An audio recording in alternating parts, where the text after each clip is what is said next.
ఉండే రాజా ఏట్రా ఇంకా రాలేదేమో బాబు. రాకుండా ఉండడే, పైగా నైట్ డ్యూటీ కూడా చేయలేదు. సర్లే టిఫరెత్తు.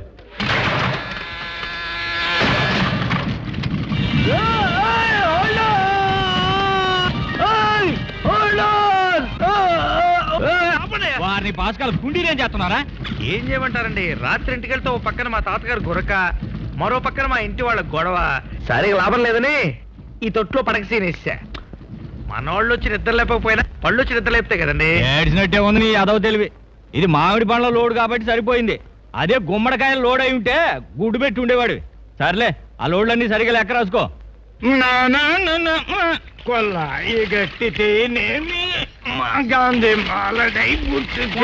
నీళ్లు పైన పడుతున్నాయి. నీళ్లు కదమ్మా, పైన పోసుకుంటే కింద పడతాయి. పాపం వాటికి ఏం తెలుసు. ఇదిగో ముసలాయన, కడుకోవడాలు రుద్దుకోవడాలు బావి దగ్గర కుదరతాను ఎన్నిసార్లు చెప్పలే నీకు? స్నానాలు బావి దగ్గరే చేస్తారు, బెడ్రూముల్లో చేయరు. చూడు రతమ్మా, నేను స్వాతంత్ర సమర యోధుణ్ణి. రోజుకోసారి జెండా వందనం చేస్తాను, 2 సార్లు జనగణమన వాడతాను, 4 సార్లు బావి దగ్గరే స్నానం చేస్తాను. అది నా పౌర హక్కు. నీ హక్కులు డక్కులు చూపించడానికి ఇదే నీ సొంత గొప్ప కాదు. ఇంటి ఓనర్ నేను చెప్పినట్టు వినాల్సిందే. ఎల్లవాళ్ళు చెప్పిందే వినలేదు. ఇళ్ళవాళ్ళు చెప్పడం వినడం నాకు గాంధీ గారికి అలవాట్లేదు. ఇదిగో ముసలాడా, నీ వెర్రి మరి వేషాలు నా దగ్గర కుదరవు. నన్ను ముసలాడా అన్నందుకు ఒక ఇంగ్లీష్ దొరను కొట్టాను దెబ్బకిట్టా. ఏంటి కొడతావా? ఎక్కడ కొడతావు? కొట్టు చూద్దాం. నా సంగతి నీకు తెలియదు. ఈ రోజు నీ చేత ఇల్లు ఖాళీ చేయకపోతే నా పేరు పొట్లకాయలు రక్తమే కాదు. నువ్వు ఎంతమంది తెచ్చి లాఠీలు లేపి కొట్టించినా బిగుసు కూర్చుంటానే గాని ఇల్లు మట్టు ఖాళీ చేయను. మొండి పట్టుదల వస్తే నాదే గాంధీ గారిది ఒకటే టైపు. మళ్ళీ మొదలెట్టావా కురుక్షేత్ర యుద్ధం? నీ బొంద, ఇది కురుక్షేత్ర యుద్ధం కాదురా, స్వాతంత్ర యుద్ధం.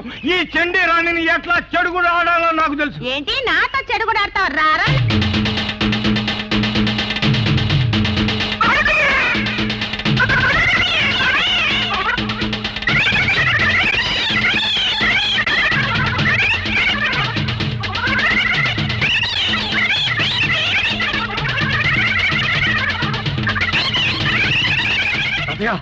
లోపలికెళ్ళు, లోపలికెళ్ళు. రేపు సూర్యుడు వచ్చే లోపల ఇల్లు ఖాళీ చేయకపోతే నా మొగుళ్ళతో చెప్పి వెయిట్ చేస్తా. రాత్రికి చంద్రుని చూడరు అంతే. అమ్మా, అంత హింసా కార్యక్రమం ఎందుకమ్మా? ఇల్లు ఖాళీ చేస్తాం కదా, మీరు మీ మొగుళ్ళు నిశ్చింతగా ఉండండి. అట్లారా దారికి. రాత్రికి రాత్రి ఇల్లు ఖాళీ చేస్తానని కమిట్ అయ్యావు. ఇప్పుడు ఇల్లు అక్కడ వెతుకుతాం కాదు, వెతకాలి. నువ్వే నీ వల్ల ఈ సీనంతా ఏ ఇంటికి వెళ్ళా ఇదే గొడవ. ఈ ఆందోళన ఇది 7 ఏళ్ళు మార్చడం ఎందుకు తాతయ్య? నా పరువు బజార్లో పెట్టి నాకు మనశ్శాంతి లేకుండా చేస్తావు. అందుకే చెప్తున్నాను రా, ఈ ఫ్రీడమ్ ఫైటర్ వీరభద్రకి గవర్నమెంట్ వాళ్ళు ఇచ్చిన స్థలం ఉంది కదా, అందులో నువ్వు ఇల్లు కట్టి నువ్వు పెళ్లి చేసుకుని నీకు మనవడు పుట్టి వాడి పెళ్లి కూడా చూశాక వెళ్ళిపోదామని. అసలు జరగని విషయాలంటే ఇవే. నీకు ఇంటికి స్థలం ఇచ్చింది ఊరు బయట, అక్కడ ఇల్లు కట్టుకుని పెళ్లి చేసుకుని పిల్లలు కనడం లాంటి కళ్ళు కూడా జరగవు తాతయ్య.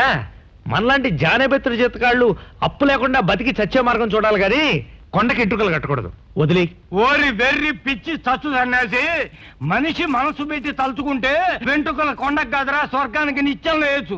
నేను గాంధీ గారు కూడా నీలాగే నిరాశావాదం అయితే ఈ దేశానికి స్వతంత్రం వచ్చేదా, నాకు స్థలం వచ్చేదా? ధైర్యంగా నడుము కట్టి ఇల్లు కట్టు. అదే ఇల్లు కట్టు అంటే జోబులు కొట్టేది సులభం అనుకుంటా? ఆ ఇంగ్లీష్ వాడు వచ్చి స్వతంత్రం ఇచ్చి ఇండియాను పాడు చేశాడు, ఆ ఇండియా వాడి స్థలం ఇచ్చి నా బుర్రను పాడు చేస్తున్నాడు.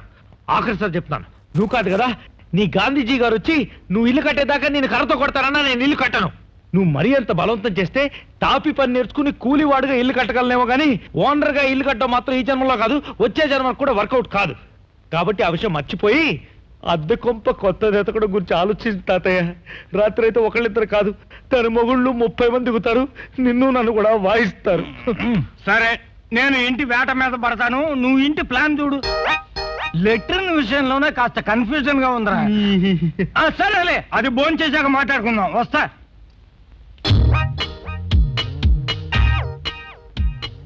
వారి పిచ్చి ముసలాడా, వీధిలో అగ్గిపెట్టెలు లేరుకుంటే ఎందుకా అనుకున్నాను. ఈ పిచ్చి కొంప కట్టడానిక? ఎలక్కి అన్నం పెడతానంటే పిల్లిని వడ్డానికి పిలుస్తానంటుంది నీ పని. చచ్చా, హాయిగా 450 రూపాయలు ఇంట్లో ఉండ మానేసి ఇప్పుడు 650 రూపాయలు నీ వల్ల బ్యాండ్ పడింది. ఇది నా తామ్రపత్రం, ఇది నా పెన్షన్ హుండీ, ఇది నా హౌస్ ప్లానింగ్, ఇది నా స్థలం డాక్యుమెంట్స్. ఇవన్నీ నువ్వు కట్రాయర్ల పక్కన గడ్డం తీసుకునే పెట్టెల పక్కన పెట్టకు. పవిత్రమైన చోటు చూసి పెట్టు. మంచి రోజు చూసి పునాది వేద్దాం. అంతకన్నా ముందు మంచి బ్యాంక్ చూసి కన్నం పెడదు గానీ అవి ఎక్కడైనా పెట్టు. ఒరే కరెంట్ ఏదిరా? నా పెట్లో పెట్టారు. ఆ? బుద్ధి లేదు, పోయింది కనపట్లా. ఎప్పుడు వస్తుందిరా? పొద్దుటే వదులుతాం. వదులుతారా అంటే కట్టేశారా? అవును, కరెంటు బిల్లు సెపరేట్ గా కట్టలేమన్నారు కదా, అందుకే కట్టేశాను. పొద్దుటే వదులుతా. పొద్దుటే ఎందుకయ్యా? నీ కరెంటుతో నిన్ను చంపడానికా? అందుకేరా గాంధీ గారిది నాది ఒకటే మాట, సొంత రాజ్యం సొంత ఇల్లు, సొంత రాజ్యం సొంత ఇల్లు. చీకట్లో దేన్ని పెట్టి కొడతాను. Take care. అబ్బాయి మంచి కామెడీ మనిషిలా ఉన్నాడా? కడుపు మండుతుంటే క్యామిడీనా? లెట్రిన్ ఎక్కడండి? అదేరా మన ఇద్దరం డిసైడ్ చేయాల్సింది. ప్లానింగ్ చేస్తా ఉండు. తాతయ్య, నేను అడిగింది నీ దరిద్ర ప్లాన్ లో ఉన్న నికృష్ట లెట్రిన్ గురించి కాదు, ఈ చండాల కొంపలో ఉన్న లెట్రిన్ గురించి. ఓనర్ గారు, లెట్రిన్ ఎక్కడండి? ఇంటి వెనక ఉంది బాబు, అయినా ఇప్పుడు వెళ్ళటానికి కుదరదు. ఎందుకని? లెటర్ను ముందు నిన్ననే పెద్ద గొయ్యి తవ్వించాను. ఎందుకు? నేను పాతేయడానికే. ఎక్కువ సార్లు వెళ్లకుండా ఉండేటందుకు.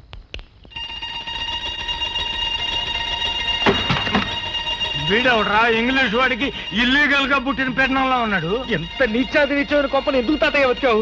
నా లెట్రిన్ ప్రోగ్రామ్ కట్ చేసి నన్ను చంపేడానిక? కాదురా, ఇప్పటికైనా నీలో పశ్చాత్తాపం కలిగి సొంత ఇల్లు కట్టేట్టు చేయడానికి. అన్ని విధాలు చంపేస్తున్నారు నాయన.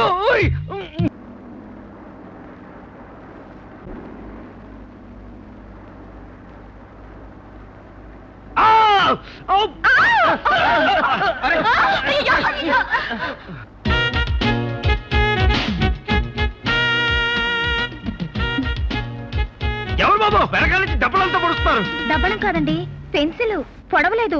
పిలిచాను, ప్లీజ్ నాకు టికెట్ తీసివరా. ఆహా, చచ్చినా తీసివను. ఈ లస్కుటప్ప నాకు తెలియదు అనుకుంటున్నావా? మొన్న ఈ మధ్య మీకంటే కొంచెం గ్లామర్ తక్కువ ఉన్న అమ్మాయి 2 రూపాయలు ఇచ్చి టికెట్ తీసిమంది. సరే పోన్లే కదా టికెట్ తీసిస్తే ఇచ్చింది 2 రూపాయలు కాదు 20 రూపాయలు అని పెద్ద గొడవ పెట్టుకుంది. లేడీస్ అంటే అది ఇది ఉంటుంది కదా, చుట్టూ ఉన్న మొగరాయిలందరూ కలిసి ఆ 20 రూపాయలు నా చేత కట్టించారు. కక్కించారు. అప్పటి నుంచి ఓ నిర్ణయం తీసుకున్నాను. సాక్షాత్ శ్రీదేవి వచ్చి సిటీ బస్ ఎక్కి టికెట్ తీసివ్వమన్నా తీసివ్వను అని. అంతే, నన్ను వదిలి. టికెట్ తీసుకోమంటే లెక్చర్ ఇస్తారేమిటండి బాబు? అసలు మీలాంటి హెల్పింగ్ నేచర్ లేని వాళ్ళని బస్సుల్లోనే కాదు ఈ భారతదేశంలోనే ఉంచకూడదు. ఆ మాట నన్ను మీరెవరండి? అంత హెల్పింగ్ నేచర్ మీకుంటే ఈ బస్సులో వాళ్ళకే కాదు భారతదేశంలో వాళ్ళందరికీ మీరే టికెట్లు ఇచ్చేవండి. షాపింగ్ వెళ్ళిపోయింది. హోల్డ్ ఆన్ డ్రైవర్, ఆపండి ప్లీజ్. ఎక్కడికయ్యా లైన్ లో వెళ్తావా? అందరం తోసుకుంటూ వెళ్ళిపోతున్నా శోభన గదికి వెళ్ళినట్టు.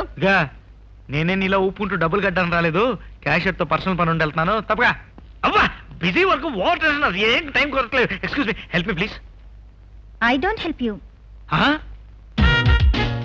మీరు ఇందాక బస్సు మిస్సు, సారీ మీరు ఇదేం తెలియక అలా అన్నాను. అయినా మీరు బ్యాంక్ అని చెప్పలేదే. ఏ మిస్టర్, నాది బ్యాంకో బస్ స్టాండో మీకు అనవసరం. వెళ్ళి కీలో ఉంచండి. లేకపోతే లేకపోతే ఏం చేస్తారండి? నేనేం చేయను, వాళ్ళతో చెప్తే వాళ్ళే చూస్తారు. ఏంటండి వాళ్ళు చూసేది? కొత్తిమీర కట్ట. హలో రాజా, ఏమిటి పొద్దునే కొత్త క్యాషియర్ మీద కొత్తిమీర తోటకూరతో రెచ్చిపోతున్నా? అదేం లేదు మేడం. మేడం మేడం ఈ క్యాష్ కట్టించుకోమని మేడం. వాణి మన రెగ్యులర్ కస్టమర్, కట్టించుకోవే. నీకు తెలియదే ఇతనికి చాలా పొగరు. పొగరా? నాకా? చెప్పండి మేడం, మీరు చెప్పండి. రాజా మనిషి చాలా మంచివాడే, అదేంటి? కాకపోతే నిమ్మకాయ సైజంత వెర్రుంది. అబే అది ఎప్పుడో పోయింది మేడం, మందులు తింటున్నాగా, హోమియోపతి. మేడం మేడం ఆ చేతులతో నవ్వుతూ ఇది కట్టించుకోండి. నమస్తే మేనేజర్ గారు. ఏం రాజా బాగున్నావా? ఆ, మీ తాతయ్య గారు ఎలా ఉన్నారు? ఆయనకేమండి నిక్షేపంగా ఉన్నారు.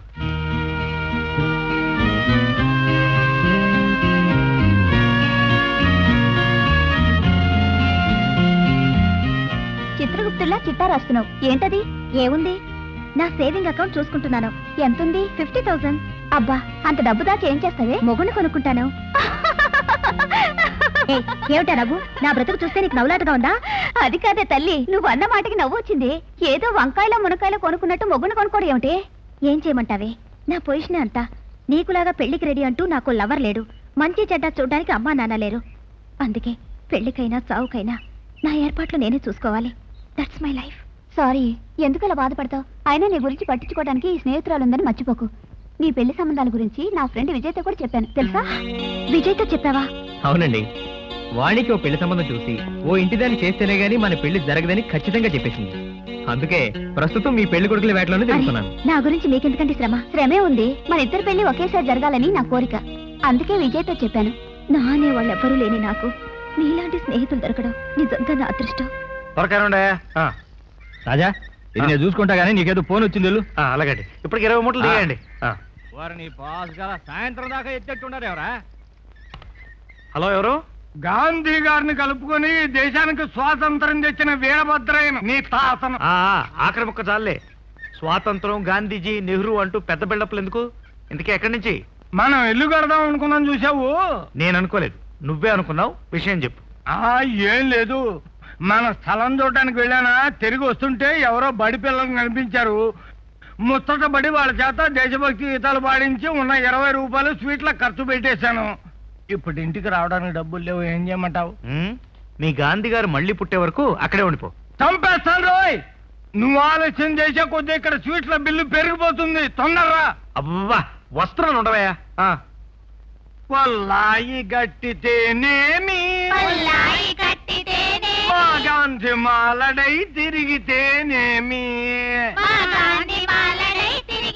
ఏమిటి పాట కచ్చారి? పదం. వస్తున్నా. ఒరే రాపటి పార్కులో నేను చెప్పానే, నా మనవడని వీడే. Hello good morning. సుంటా వెధవా సన్నాసి మీరేనండి? ఏ విధవరా చెప్పింది? చెప్పిన వెధవ నేనేరా. వెధవన్నారా వెధవ. ఇంగ్లీష్ వాడితో నిన్ను, గాంధీ గారితో నన్ను పోల్చుకొని మన ఇంటికి అదంతా వివరంగా చెప్పాను. అంతేకాదు మన డాక్యుమెంట్స్, మన ప్లానింగ్స్, మొత్తానికి నా లైఫ్ హిస్టరీని రోడ్డు వరకు తెచ్చావన్నమాట. నిన్ను ఇంటికి వచ్చి చెప్తాను. ఒరే రేపటి పౌరులు, నేను వెళ్తున్నా కానీ మీరందరూ హాయిగా తినండి. తాతగారు ఇందాకటి నుంచి మీరు గాంధీ గారు అంటున్నారే, వారేమన్నా హిందీ సినిమా యాక్టరా? కాదు, పశువుల డాక్టర్. ఈ పశువులందరికీ వైద్యం చేయలేక ఆయన పైకి వెళ్ళిపోయాడు. ఇది మన దేశం పరిస్థితి, అర్థమైందా? పద.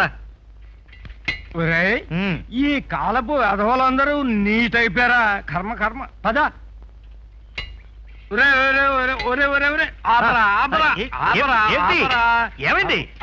ఏమైంది?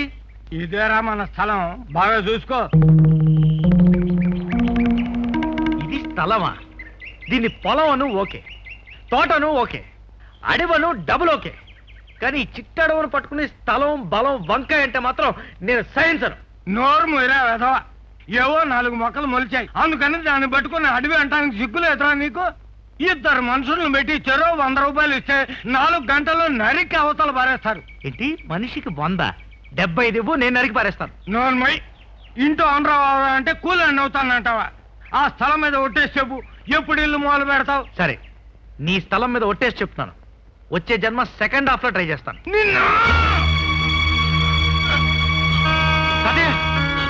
ఏమైంది తాతయ్య? ఏం లేదురా, పొద్దున్నుంచి ఎండలో తిరుగుతున్నాను కదా, వడదెబ్బ తగిలినట్టు. నువ్వు ఇలాగే 16 ఏళ్ళు కుర్రోడ్లాగా పనికి మాల తిరుగు. నీకు వడ దెబ్బే కాదు, ఇడ్లీ దెబ్బ, పూరి దెబ్బ, సాంబార్ దెబ్బ కూడా తగ్గుతుంది. పద, డాక్టర్ దగ్గరికి వెళ్దాం. సైకిల్ ఎక్కు. వద్దే, రిక్షా.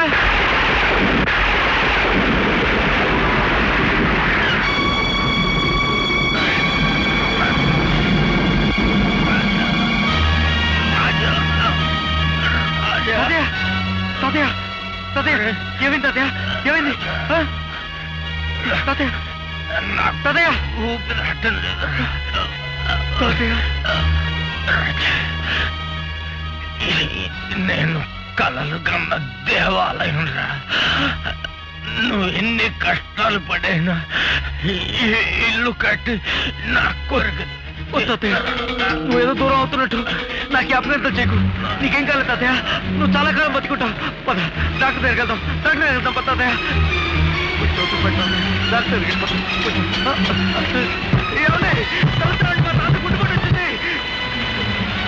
డాక్టర్ తీసుకెళ్ళాలండి తాతయ్య. డాక్టర్ తలుస్తారంట్రా, తాతయ్య గుండెపట్టు వచ్చిందిరా. తలుస్తారంట్రా, డాక్టర్ తీసుకెళ్ళరా, మా తాతయ్య తలుస్తారంట్రా. తాతయ్య తాతయ్య తాతయ్య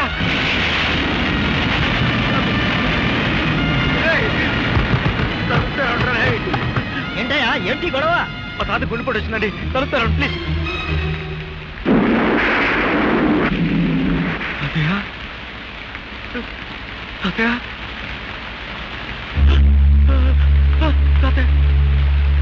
తాతయ్య తాతయ్య తాతయ్య ముసలాయన చచ్చిపోయినట్టున్నాడే. చచ్చిపోలేదు, మీరే చెప్పారు. కాస్త ముందు తలుపు తెచ్చుంటే మా తాత నాకు దక్కేవాడు.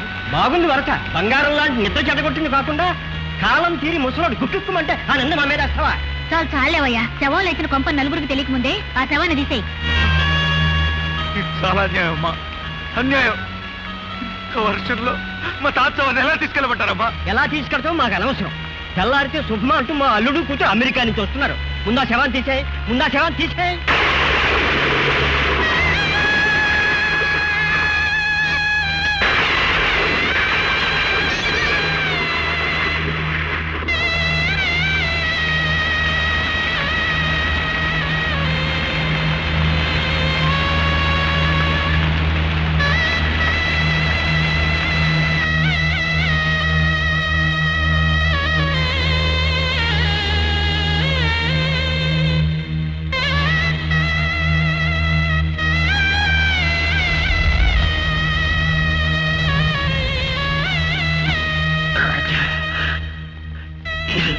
నేను కలలు కన్న దేవాలయం రా. నువ్వు ఎన్ని కష్టాలు పడైనా ఈ ఇల్లు కట్టి నా కొరకు తీస్తారా?